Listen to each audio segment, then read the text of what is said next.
Hey guys, what's up? Jordan here, and welcome back finally to another Minecraft mod spotlight. It's been a little while since I've done one, mainly because I've been pretty busy over the last few days, to be honest, with the release of the parody, and I've actually been working on a pretty special video for you guys, which should be releasing on the weekend, because I actually just got finished with that yesterday morning, or maybe in the afternoon, so hopefully that should be around on the weekend, and hopefully you guys will enjoy that, because I spent a considerable amount of time on it, so yeah. But anyways, let's get on to the mod. So the mod for today is the Schematica mod, and straight away, I cannot recommend this enough. It is great. I really like it, and if you're an avid Minecraft builder, you will probably like it too. So it's a little bit complicated to explain, so it's probably best that I show you what it does rather than tell you what it does.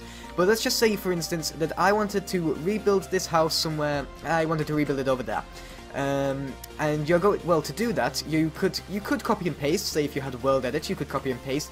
That's kind of cheating. You might want to do it legit. So the other way you could do it is either by memorizing which blocks go where, or you could take a screenshot, or you could keep on running back and forth and, you know, filling it in slowly and going along like that. But none of those ways are really efficient, and it's a lot more time consuming, and you just kind of want to get on with the building. So this mod basically, it makes building something or replicating something, or, well, building anything really, a lot easier. That it won't require like memory or anything like that, so it just really makes the process a lot easier. So instead of kind of rambling about it, I will show you. So first I'll go into my controls, and if I go down to the bottom here, as you can see, I have three new options. I have load, save, and manipulate schematics. So I'll go ahead with the save and load first, and then I'll show you manipulate in a little bit. So it works kind of like with the magic wand, where you pick your 2 points. So for right now, that my first point would be here. So we're going to click 2. And you can see here we get a little GUI where we can select our XYZ coordinates. You can increase these by 1, or you can increase the increments, so by 5, or 15, or 50, or 250, or 1 again.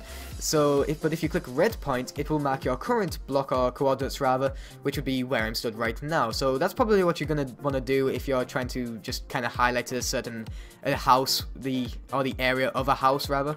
So that's our first corner picked, and then let's move on to the other corner, which would be roughly about here, and then, is it here? Yeah, about here. And we'll go a little bit higher just to give it a bit of space, and I just fell. Great. We'll go a little bit higher and press 2 again and click blue point. So now that it's marked both corners and our coordinates, we're going to click enable down here, so it'll pop up the little wireframe, and we're going to save it, and we'll save it as test for the purpose of the video. And so as you can see here, we've got a little wireframe around our house. It's a little bit wider on this side, but oh well, that's, you know, that's no bother. So as you can see here now, our little house is highlighted with a little wireframe, and so what we can do now is say I want it building over here. If I press 1 to open the schematic folder, I can actually load in the schematic that I just saved, which was the test. So as you can see here it is, and these are actually ghost blocks, they're not solid blocks, so you can walk through them, but it gives you a little template to work with, you know, so you can get the blocks you need, and then just fill in the template and go along like that. And so you're not going to need to take a screenshot or keep going back and forth to look at how it looks, or you're not going to need to, like, memorize, and you can build it exactly how it looked before. So like if you were conscious that maybe you built something wrong or it doesn't look as good, well, you can make it exactly how it was before. If you'll notice here that it's a little bit offset, we kind of want it turned around a bit and moved a bit, so that's where the manipulate comes into effect. So you press 3, in my case it's 3 anyway, by default for you it'll be something else, but you can change them. So right now we can move them, we can move it here to our current coordination, but I don't want to do that. We can flip it around, or you can rotate it, so I'm a little bit close to it, so it's kind of hard to see where exactly I want it. So if I move back a little bit, the door is on that side. So if I rotate it, there's the door. And then I want to move it back a bit, so if we move it to there, and let's say I want to, oh, I don't want to put it in the ground, I want to move it about there, and maybe, oh, now it's floating, and then maybe bring it one closer so it's actually onto the path like that. So then, there we go, so we've got it nicely aligned. It's very simple and very easy to align it. So if now that I'm in creative, I just go ahead and get a few blocks, like so. We can go ahead and start filling this in, which I think is pretty great. And you can't, you know, just like go clicking here, it won't let you do that. You do have to build it like normal, because like I said, these are ghost blocks, so it's not going to recognize it. But it just gives you a very simple template to work with, you know, so you can fill it in really easily, and if you make any mistakes, then it's really easy to show. And As you'll notice here, there is some wood, so if I were to place a stone block here, when it's supposed to be wood, it will actually texture it in red to indicate that, you know, you've placed the wrong block there. So I can go ahead and put my wood there instead, and I don't like the sideways logs. I don't know if they changed that. I don't think they did. I think they did, actually. I'm not sure. But anyway, so yeah, it's a very simple mod. It just allows you to basically recreate stuff with ease. Or if you know how schematics work at all, like with MC Edit, then you could get a schematic from MC Edit and import it into your schematics folder, or you could download one from the internet and build something pretty cool within your world. It also works on multiplayer, so if you wanted to build something from your single player in your multiplayer world, or vice versa, then you can do that with this mod, which I think is very great.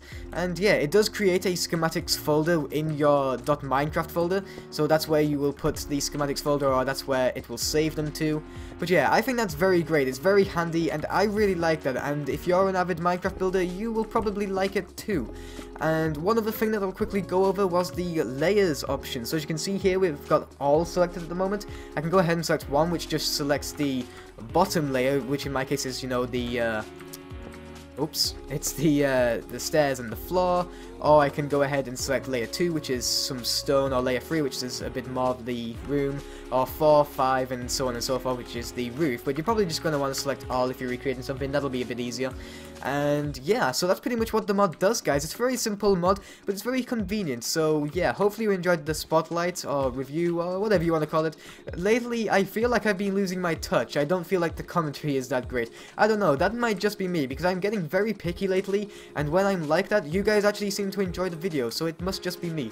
But if you did enjoy it, I would greatly appreciate it if you just took a second to click the like button. That's always appreciated. And yeah, other than that, I will see you in the next video, guys, whatever it may be. So thanks for watching, and have a good day.